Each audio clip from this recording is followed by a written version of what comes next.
Yesterday we walked through the ravine to the Starbucks. I was talking to Miriam about procrastination. I had Nora on the carrier. At a certain point, I had to take a massive dump. It came out of nowhere. I thought I could hold it, but I ended up having to go in the woods. I quickly transferred Nora to Miriam. I grabbed the wet wipes from the diaper bag and then ran off. Miriam said it was probably from the value menu burger I ate at the McDonald's Walmart the day before. I'm confident in my relationship with Miriam. If I think about the best possible outcomes of my life, us staying together and continuing to help and support one another as we accomplish our goals is probably the highest priority. We spoke clearly about it, and from her point of view, what she would value most is if I were to do a good job taking care of her baby. When I think of my own videos and how the story structure stuff applies, I realize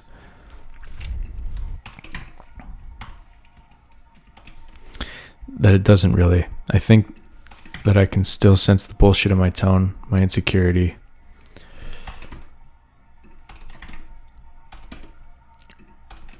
I know that I'm not deliberately taking shortcuts, but I can sense the space between myself and what I'm producing. I suppose that's the nature of art. It's very difficult to make something that represents who you are accurately. It's a moving target. I walked for an hour and a half with Nora. She slept the entire way. I thought about writing. I thought about how I've been trying or wanting to try to write more specifically about my family, but I'm unsure what the entry point is. What seemed interesting to me as I walked was the idea of writing about how I'm unsure how to approach the subject. That feeling, the one I'm trying to articulate now, is probably closer to the truth of things. It's probably closer to the truth. Probably more close to the truth of things than anything else. It's confusing how unclear it all feels to me, and maybe that's part of it. Israelis are fighting Hamas outside a hospital in Gaza. The dead bodies are piling higher and higher. There are ways in which these kind of conflicts become normalized, and I'm seeing how I've become used to this war.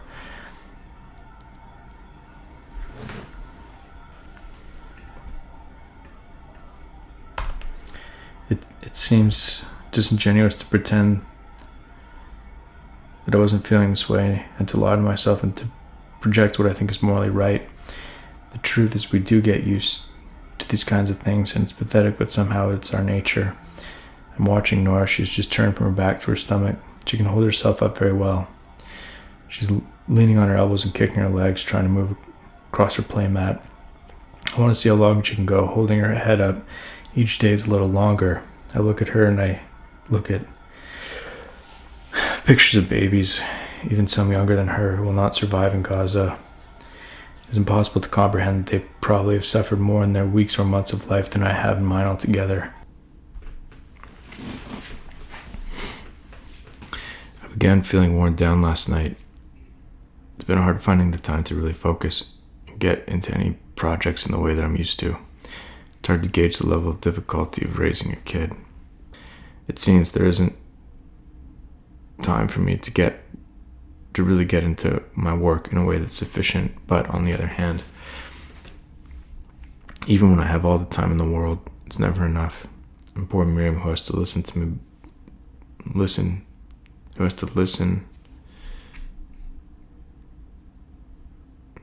break about it. What does that mean? Who has to listen to me break down about it. I wish I didn't have to bother her with it, but that is what intimacy is, I suppose. It's allowing someone in to see the sides of yourself that are part of who you are, even if you regret them. That is the thing about anger and frustration. They're integral to a person's being. But where do we put them in order to manage them correctly? What are the sides of your personality that you are trying to hide from the world, but that you cannot deny are part of who you are? And for me, it is frustration and impatience with my work. and is feeling ashamed at my lack of success and income. After Nora was born, I failed to keep up with any exercise, and as a result, threw my back out. I did a few physio sessions until things started to shape up, and now I'm back using the water rower every morning. I set it up in the garage and poured some antifreeze into the tank so that I could go through the winter. As I was taking out the garbage today, I noticed some sadness and anxiety take over. I couldn't place the reason for it and still can't. I carried the bags of leaves that we collected. Each morning I walked by them on the way to my rower before I exercise. They provided a padding as they rotted in the garbage, and I rode, thinking about being on a lake, a simulated lake. This feeling I had standing outside the garage with the leaves and trash bins. I felt hopeless and like I was dreading both the moment I was in and whatever was to come. And it was for nothing and for no reason I could discern in that moment, or that I can discern now. Perhaps that was the extent of it. Perhaps there was no meaning, and it was just a gust of cursed air, gone down the road to the coffee time, past the traffic, and to the vacant shop on the other side of the street. Miriam was exhausted this morning. Nora was up every hour. I told her I'd take Nora for the day so she could go out to a coffee shop and catch up on her work. After about an hour, Nora woke up. I tried to get her back to bed, but she was awake and laughing. We stayed in the bedroom for a while. I changed her diaper and her outfit while listening to the news. We went downstairs and I gave her a bottle on the couch before trying to get a head start on dinner. I started making a soup using the vegetables that needed to be used before going bad. Nora's been refusing to stay on her back for the most part, unless she's engaging in holding her feet, the happy baby pose. She will flip onto her stomach and stay there even when she is crying because she's so tired from holding herself up. I will put her onto her back and she fights against it with all her might. All this to say, there is a toy, I don't know what it's called, but it holds her in a standing position, and there's a ring of toys around her that she can play with. She goes around and eats the head of the bird and the giraffe. It's clear that she enjoys it quite a bit.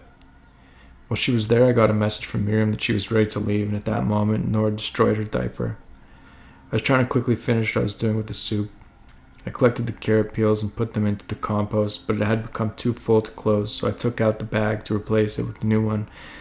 When the bag ripped open and all the compost fell onto the kitchen floor, I began to pick it up, noticing a small maggot that crawled between a slushy cucumber and a rotten yellow pepper. On the way to meet Miriam, I thought about the recordings I've been working on. I want to find a way to make them less performative and more clear, that I'm sitting and reading what I've written in the most naturalistic way possible. I don't know how to make it interesting, but I suppose worrying about that is exactly what I'm trying not to do. I'm trying to build to a point where I have enough confidence that I have the conviction not to care. As I walked, I thought of the persistent sense of failure that I feel. I have to learn to see that as my ally, the part of myself that wants to persevere. I see the way that I mean to write, the way that I've aspired to write, but it seems there's no attaining that, and trying to attain that is a way to immediately fail. We met Miriam outside the coffee shop. It seemed that the time on her own had done her well. She looked somber in a way, but relaxed and content. She mentioned that she noticed a pathway beneath the bridge that we should walk down someday. I asked her if she wanted to go that afternoon, but she said it was too late. Instead, we stopped at the grocery store across the street. On the way home, we talked about putting Nora in daycare. Miriam found an opening at a synagogue that's close to us. She wouldn't start going until another year from now. My immediate reaction was anticipating that it'll be sad to say goodbye to her every day, so maybe not sending her Monday through Friday would be better, but I didn't say that out loud. The program takes the kids for 3 hours from 9 until noon. It would be a good routine. I could spend that time writing and doing whatever it is I needed to do. That seemed like a good enough idea. I spent the afternoon in my office filling with camera angles and writing. By the time it was quiet enough to record, the sun had set and all the good light was gone.